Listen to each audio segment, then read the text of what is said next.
Ce zice dacă mă mut lângă tine? Azi zice că ești nebună pe mine.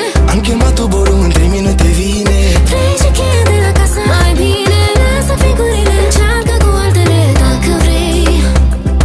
Nu e ca de obicei, nu mai văd alte femei. Pace